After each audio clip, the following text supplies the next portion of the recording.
see, they stripped Paul of the people around him. They stripped Paul of the people that were next to him whose lives were being transformed. They stripped Paul of his interaction with people that would bring him joy. And so the only source of joy he had was in remembering them, right? But why was he still joyful?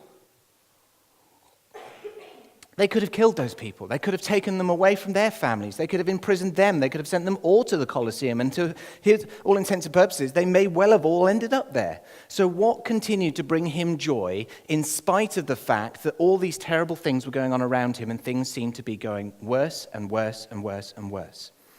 And it makes me think a little bit about Thomas. I know that sounds strange. John 20, verse 26, has got this meeting of Thomas with Jesus. Now, Thomas has got a bit of a bad reputation in the Bible, doubting Thomas. And the reason he got a bad reputation is because he was the one that said, no, I'm not going to believe it. Unless I put my hands in those wounds, unless I touch the side, I'm not going to believe it. Yeah? I actually got a lot of respect for Thomas. I probably would have been a bit like him, and here's why. Thomas's hopes, dreams, future, plans, everything was in the fact that Jesus was going to solve the world's problems. Yeah? Going to take it all away. That in him was the hope, in him was the kind of the foundation and seat of my security, and because he was alive, everything was going to be all right. And how many of us are a bit like Thomas, that you don't want to hear the preacher tell you to believe again? Yeah, because something went on, and I trusted him for 3, 4, 5 years, and I'm still praying for it, and it's not changed. Yeah, how many of us have been in a situation where somebody came up and gave you a prophetic word and said, the job is yours, and you never got it?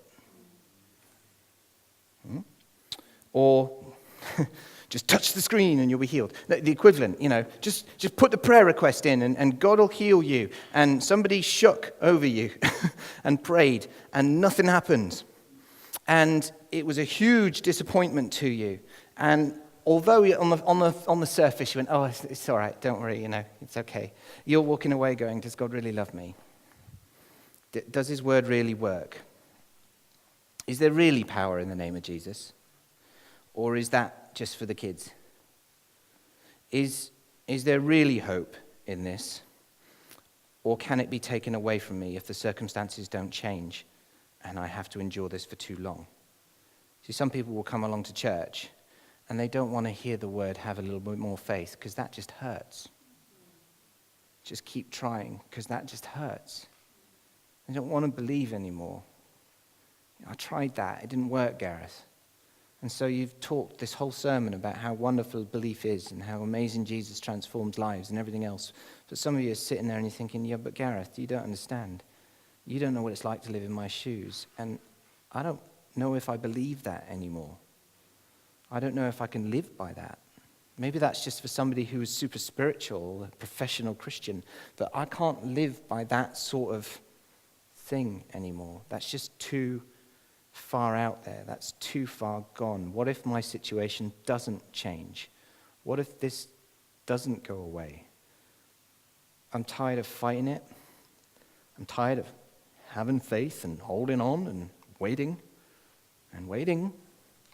And it doesn't seem to be going away. Well, Paul would have been a bit like that. I mean, here's Paul. He's studied all his life. He knows the then Bible inside and out. He knows it word for word, can quote it like that, has seen miracles and everything else, and yet here we are now, and this gospel with all its apostles, and these people are dropping like flies and getting killed and slaughtered around him, and the Romans are winning the battle. And they're beating up people for their faith, and they're getting eaten by lions for their faith, and he's on death row. And he's a bit like Thomas. He's watching it die in front of him. He's watching it die in front of him. He's watching things fall apart in front of him.